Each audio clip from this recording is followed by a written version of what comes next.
And you're the artistic? Executive director. Executive, okay. Deborah, Slightly inflated right? title, Deborah, but yeah. right? Yeah. Okay. And Danis, right? Yes. Okay,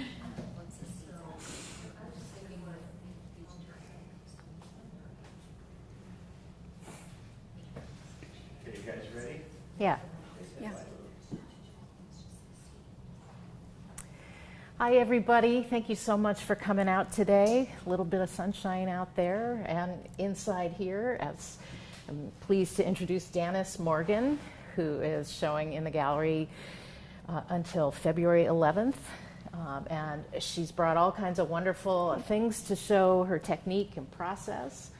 So I will turn it over to Danis. Okay, thank you, Deborah, the Executive Director of Bainbridge Arts and Crafts. I want to thank all my friends that came today. And at the end of the talk, I invite you to come and look what I've set up. It's really a kind of a temple or shrine, things I've collected when I walk, plants from my garden, shells, all kinds of things that are really important to me and have a lot of meaning. So I wanted to start with a reading, and I'm reading The Creative Act, A Way of Being by Rick Rubin.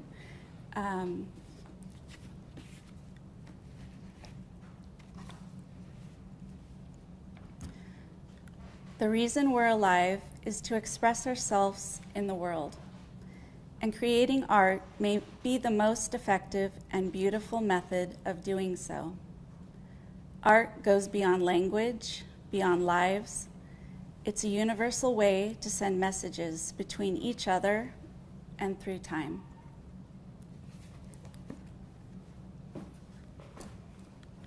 So all the work that is here for this exhibit, I painted primarily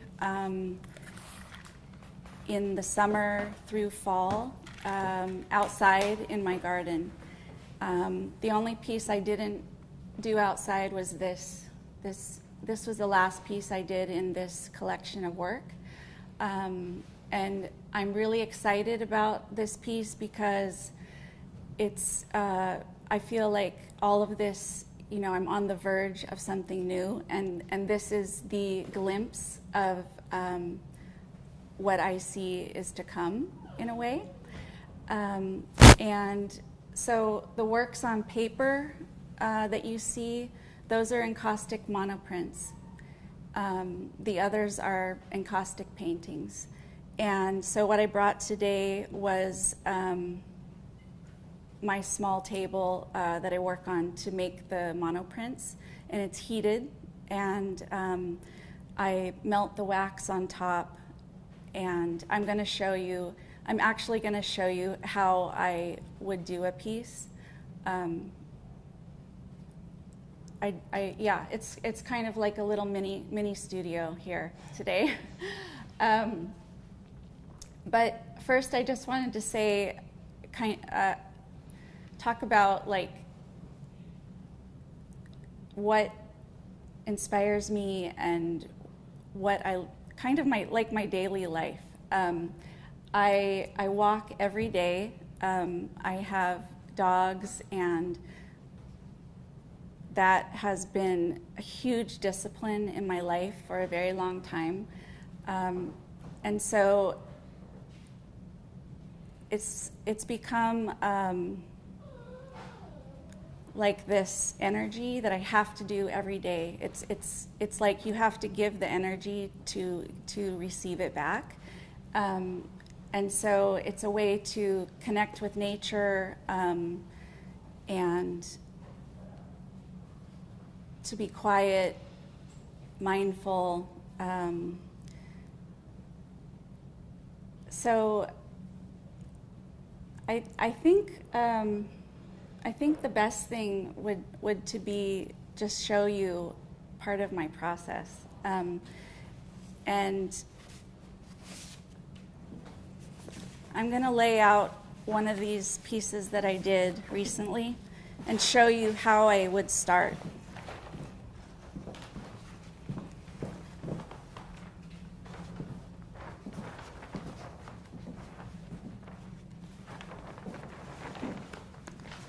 So I've drawn some images on my plate, and I work completely intuitively. I don't really know what will emerge, but once you start, things just unfold. And so the colors and everything, it just starts to happen. It's never planned, and because I put the paper down blind, I really have no idea what will come back, and it's also in reverse. So I might think, oh, I love that, but then I pull it off and it's the opposite, and it takes on a life of its own and sometimes a new meaning. So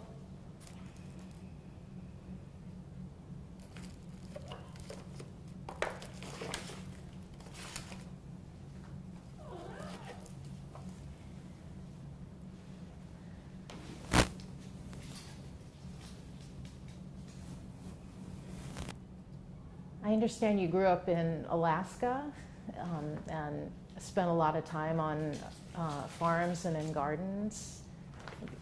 It seems that had a big influence on you. Yeah, so I grew up in Alaska. My grandparents homesteaded in Anchorage, and they had a huge property, 200 acres. They had a creek. It was a gentleman's farm, so they had a very big garden. They raised Highland cattle, and so when we would go there every Sunday for dinner, there was always something going on, and it was very adventurous. And growing up there, it's big and it's very raw, very wild. The attitude is unlike any other place I've ever been. I look forward to going to maybe Australia one day, because I feel like that kind of attitude where, it's my way or the highway is a real thing there. And it's kind of, I see it now like, wow, I love that, because it's just very free. So.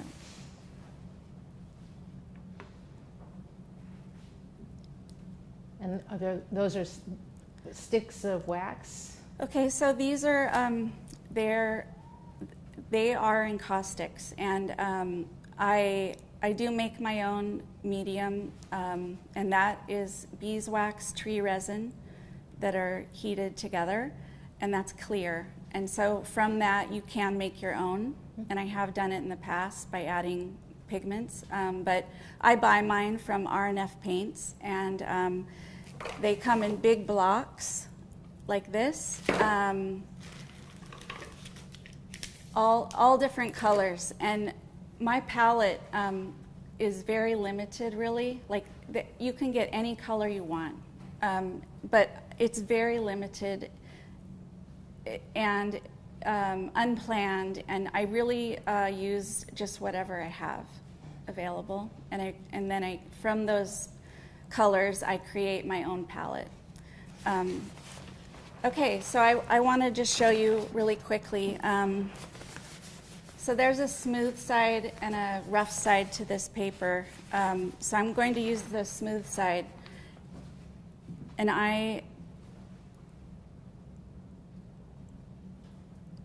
okay, I'm gonna go this way. All right.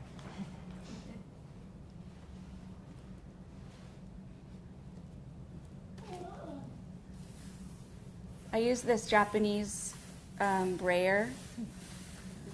Sometimes I am too far away from my work table, and I end up using my hands, and I burn myself a lot.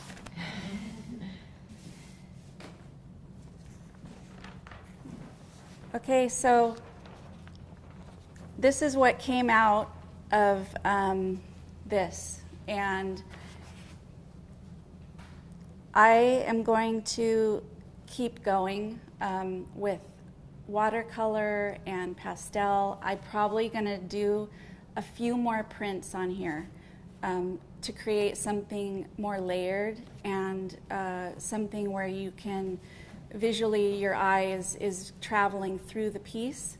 But this is a start. And then if I really love the feeling of the shapes, I might turn my paper over in reverse and do the mirror image. And I was just thinking, the photographs that I took from Bloedel, I'm really fascinated with water and reflection. And all the photographs are a mirror image of the trees above. And when you have the camera, it's really a glimpse of what you're seeing, because when you're out in nature, sometimes it's too big. You know, you don't see it really. You feel it, but with the camera, I'm able to like really hone in, and I love that because the images that I took, they're like abstract paintings, which resonates with me. I used to only paint in black and white and completely monochromatically. So all of this work is very new for me. And so it's sort of like sometimes you have to go too far and then you come back to find the balance that you need. So are there any questions?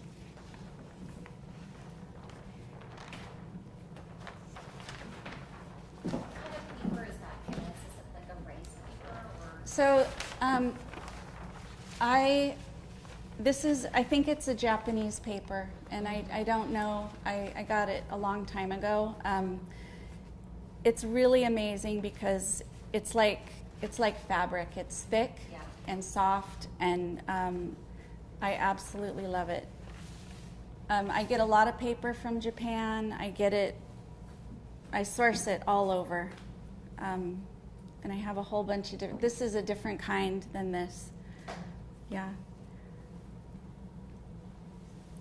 What drew you to encaustic? It was because it's an ancient medium, and the way I understand it is that the Greeks would use the encaustic and paint the portraits of the people that had died and lay them on, I don't know if it was the coffin or the grave site, but it's for that reason that it has a lot of history to it, but also because it's natural. And so knowing that bees made it and that I'm working with that energy, to me is very powerful. And so, it's part of like having a garden. It doesn't matter if it's it doesn't matter what kind of garden it is, but the idea that if it's a vegetable garden and you're eating the leaves and the greens and the fruits, knowing that they were growing outside under the stars and the sun and the moon, and all that energy, and then the bees and the birds coming in and out, the energy to me is fascinating and visceral and just really awe-inspiring to me. So, yeah. You mentioned that you've colored some of your own encaustic, and have you also created your own paints and pigments? So I haven't made too much paint, encaustic paint, but I also work with mineral pigments and oil paint. So I make my own oil paint with walnut oil and mineral pigments. Many of them are from France, a lot are from Japan. And there's another technique. I'm really into all of these ancient techniques, but and anything natural. So all of the mediums I work with are natural, and yeah. Thanks. Do you get nervous about messing up? Because I love the free form of it. I honestly never get nervous about making a mistake. The way I think about it, it's more, what is my intention? When I work alone. Like, it would be very hard for me to try and create something with viewers. Like, but when I work alone, I play loud music, which might be very surprising. I wanted to play music here. I wanted to have, like, the dance party happening. But I thought, oh, okay, maybe not. Too much sharing. But if I work, and I do not work all day in my studio. I work for maybe, it could be anywhere from like 20 minutes to 2 hours, but honestly 2 hours is my limit. And that's where I make the mistake. If there's one to be made, it's because I'm like, it's overstimulating. I've done what I needed to do and I need to move on. I go for a walk, I go do something else, I go cook, whatever. Yeah. It's more like, it's not a mistake. I've forced it. It's overdone. Yeah. Can you talk about your colors a bit more? I mean, they're very gentle and soothing. They are? No. Did you see this one? In my perspective, that fits within that realm of description. Yeah. For me. But then I see a splash of gold. Mm-hmm. So where is... Oh, well, I'll tell you about the gold. I practice yoga. I have since I was 18. And I have a wonderful teacher. And she says, something that I believe she learned from her teacher or mentor, that you are golden, you are great.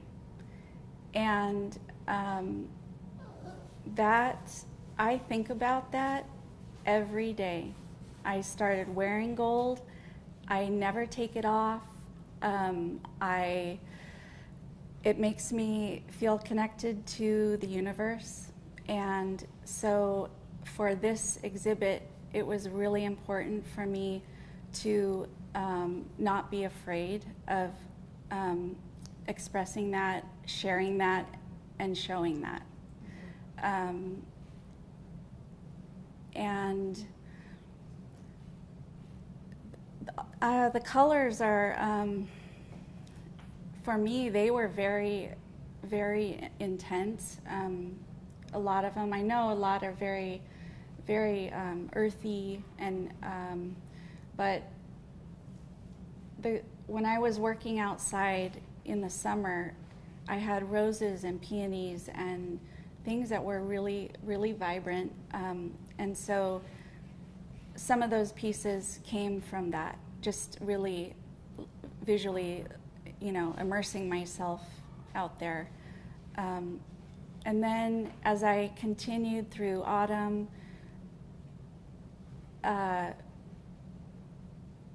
it's like living with the seasons, right? I allowed myself to just shift. It wasn't something I thought of. It just happened. And so then I started going towards the more earthy tones, and then some of them had water, the ocean, which I love. I used to live in Southern California, and that's where I raised my kids. I take them to the beach, like every other day, and so visually, even though I no longer live there, I think of the waves going in and out. I think of the tide pools going in and out. What was revealed below the surface of the water, and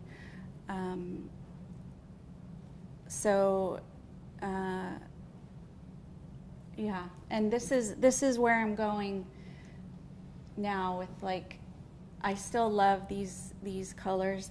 I love the contrast. I love contrast. But I also love, softness and roses and femininity, and so I'm weaving it all together, and I'm weaving in, my life to the work in a way. So, can you talk about any differences in process between, like, what you showed us, basically printing with encaustic on paper, as opposed to your panel pieces? Are you? Okay, so I have another plate. It's an aluminum plate, and I would love one that's like as big as this table, but it's basically the same thing, but I have pots of encaustic sitting on it, and so it's totally melted. And what I do is I have tons of brushes. These are just Japanese brushes, and I have big widths, tiny ones, big ones. I am not a neat artist. Like, if you come look at my box, this is truly how I work. But anyways, I dip it in, and with the encaustic, I work flat. Sometimes I work up, mostly flat. So I'll dip it in, I'll put it on, depending on the temperature of the air. It'll go on very thick if it's cooler, and if it's in the summer and it's hot, it just is very thin. And the example for the thin is behind you, that piece. That piece really only has maybe 3 to 5 layers. I'm not sure, but the white is one layer, and it was hot at that time. And then there's others like this one. When it becomes very thick, like textured, it means that it went on colder. And then I take a heat gun, and I reheat it, and I can reheat it to completely smooth, or many times I leave a lot of the texture, but you heat it so that it adheres to your surface. So a panel like that, would that mean several different applications, or just one process? Okay, so it's going to be lots of brush strokes to cover the panel. Once I cover it, I have to take the heat gun and maybe melt it together. I like lines. I love lines. So a lot of times I leave. I don't want it smooth. I don't know. There's different.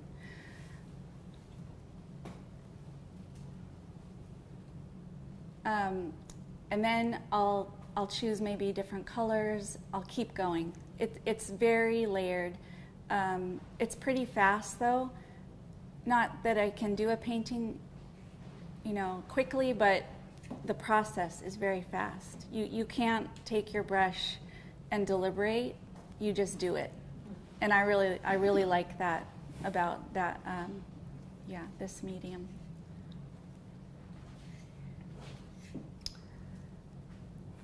Okay, well, I have I don't know if it's a comment or a question. I'm just curious. The more I sit and look around, there's like a feeling of like timelessness.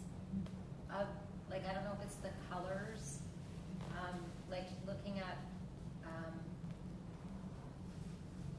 like it's sort of free of time. It looks sort of ancient but also modern at the same time. And I was wondering if that's just me, my perception, or if there's something that's happening in your process that I'm just curious about time and timelessness, or that makes it like it just makes it sort of accessible. I love that idea a lot. I think maybe the way I'm thinking about it is, that time is fleeting and nature changes. So these pieces were a moment in time. And whatever was coming through me, I feel like I'm just, the vessel in a way, is like being recorded. And I used to draw very detailed drawings of trees and branches, and very detailed, like botanical, and then do the encaustic over that. And so now and then I went to very abstract, black and white, very abstract shapes, no reference to nature really. And now I'm combining those two, and I want to show or reveal the essence.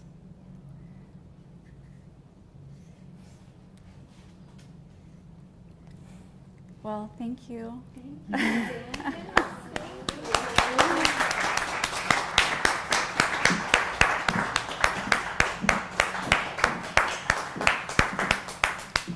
Yeah, so please come up. Is this part of like is this like an installation, or is this just for today?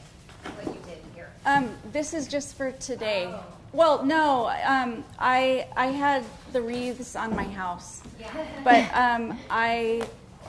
I just wanted to do an installation for today. Yeah. Yeah, thank you. Thank you for coming.